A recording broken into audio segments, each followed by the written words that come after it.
Hello guys यो हप्ताको सुरुवात धेरै नै खराब भएको छ हैन। दुईटा ट्रेड लिए यसमा भन्नाले म ट्रेड त्योभन्दा पहिला म ट्रेड लिएको चाहिँ केमा रहेछ सिएचएफ सिएचएफ म दुईटा ट्रेड लिएको थिएँ, दुईटै लस भयो हैन। एउटा चाहिँ सिएचएफ जेपीआईमा हैन, 4 आवर टाइम फ्रेममा जब यसले 4 टाइम फ्रेममा जब स्टार्ट न्यू हैन, जब यस्तो थियो हैन, जब यस्तो थियो, जब यहाँ थियो हैन, तब ड्र लिक्विडिटी यसमा थियो अनि यहाँ 4 आवर फेयर भ्यालु ग्याप बन्ने थियो। मैले यसमा एन्ट्री लिए, यो लङ पोजिसन यो 4 आवर फेयर भ्यालु ग्यापमा अर्डर प्लेस गरेर राखेँ। मेरो टार्गेट भनेको चाहिँ जस्ट यो हाई अनि स्टप लस चाहिँ जस्ट यहाँ बिलो यो हैन। यसमा मेरो गल्ती के भयो, ठुलो गल्ती भयो यसमा। मैले पहिलाको भिडियोमा नि मैले मेन्सन गरिसकेको थिएँ, यदि ड्र लिक्विडिटी सम्ममा के क्यान्डलहरु धेरै मुभ गर्न पाएको छैन भने त्यो चाहिँ मैले ट्रेड नलिने भनेको थिएँ। तर म यसमा चाहिँ ट्रेड लिए, यो चाहिँ मेरो गल्ती भयो। यो गल्ती हुनसाथ लास्ट टाइम पनि सेम यस्तै भएर मेरो लस भयो थियो, यसपालि पनि सेम त्यस्तै भएर लस भयो। किनभने यहाँ बल्ल कति त क्यान्डल भयो, यो ड्र लिक्विडिटी पछिको लगभग बल्ल 3 दिनको क्यान्डल रहेछ हैन। यति थोरै क्यान्डलमा मैले ट्रेड लिएर यसमा लस गरेँ, हेर्न सक्नुहुन्छ हैन। सिधै स्टप लस हिट भयो यसमा हैन, यसमा लस भयो हैन। अर्को चाहिँ सिएडी जेपीआईमा लस कसरी भयो भन्दाखेरि लगभग यो चाहिँ यस्तो थियो हैन। डेलीको यहाँ लिक्विडिटी यसमा छैन, डेली लिक्विडिटी भन्ने नजिक छ, त्यति टाढा पनि छैन, लिक्विडिटी भन्ने नजिक छ, त्यति टाढा पनि छैन।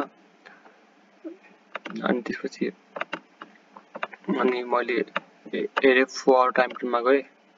4 आवर टाइम फ्रेममा जाँदाखेरि यो क्यान्डल बनेको थिएन, यति थियो हैन, यति थियो। अनि यति हुने साथ मैले यहाँ चाहिँ लङ पोजिसन लिए, यसमा लङ, किनभने 4 आवर फेयर भ्यालु ग्याप थियो। मेरो टार्गेट चाहिँ यति 1:2 अनि 1:2 यो चल्थेन, यता कतै थियो अनि यही तल 1:2 यति थियो, 1:2 यति थियो, 1:2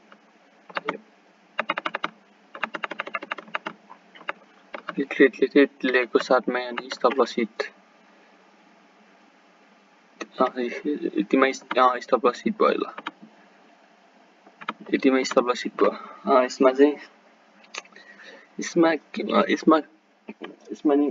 यसमा मैले खास यसमा केही गल्ती थिएन भनौँ हैन। यसमा खास केही गल्ती त थिएन, तर लस भयो यसमा चाहिँ, ठिक छ, नवरिज। तर मैले दुईटा ट्रेड लिएर यो सिएचएफ जेपीआईमा चाहिँ मिस्टेक भयो हैन, यसमा चाहिँ मिस्टेक भयो, किनभने यसले गर्दा मिस्टेक भयो। तर सिएडी जेपीआईमा चाहिँ जेन्युन ट्रेड नै थियो, तर स्टप लसको ठाउँ अलि थिएन, त्यही भएर मैले यस्तो गरेको भए चाहिँ स्टप लसको ठाउँ थिएन, त्यही भएर स्टप लस हिट भयो। तर म यसलाई किप एन आई गरिरहेको छु। यदि यसले 4 आवर फेयर भ्यालु ग्याप बनाउँछ भने यसमा टार्गेट छ युरो। अब मैले हेरिरहेको भनेको यो युरो न्युजिल्यान्ड सेम यो सिएचएफ जेपीवाई जस्तै, सिएचएफ जेपीवाई को डेली लिक्विडिटी जस्तै यसको डेली लिक्विडिटी भनेको बल्ल यसमा छ भने तर युरो एन्ड न्युजिल्यान्डको ड्र लिक्विडिटी यहाँ छ। सिएचएफ जेपीवाई को चाहिँ कति दिन भयो मैले अघि काउन्ट गरेको थिएँ, अलमोस्ट 4 दिनको लगभग। योभन्दा अगाडिको क्यान्डलको गर्ने हो भने 4 दिन 16 घण्टाको भएछ भने सेम युरो न्युजिल्यान्डको अलमोस्ट अलमोस्ट 11 दिनको 11 दिन कन्सोलिडेट भएको छ हैन त्यही भएर यदि यसले 4 आवर फेयर भ्यालु ग्याप बनाउँछ भने म त्यसमै एन्ट्री प्लान गर्छु मैले अनि त्यसपछि यो यसमा यो न्युजिल्यान्डरको पेयर छ यहाँ एउटा टार्गेट छ सब न्युजिल्यान्डर विक भएर ट्रेड पाइरहेको छु मैले अनि नेक्स्ट टार्गेट नेक्स्ट ट्रेड चाहिँ यो युरो एनजेटीमा छ यहाँ दुईटा फेयर भ्यालु ग्याप छ यदि योले यस्तै एउटा रेड क्यान्डल बनाउँछ भने मैले त्यही नेक्स्ट क्यान्डलको फर्मेसनमा मैले एन्ट्री गर्छु अनि एन्ट्री गरेर टार्गेट चाहिँ यो राख्छु स्टप लस चाहिँ अलिकति मिलाएर यता बिच राख्छु थ्याङ्क यू मैले यदि यो ट्रेड लियो भने चाहिँ अपडेट गर्छु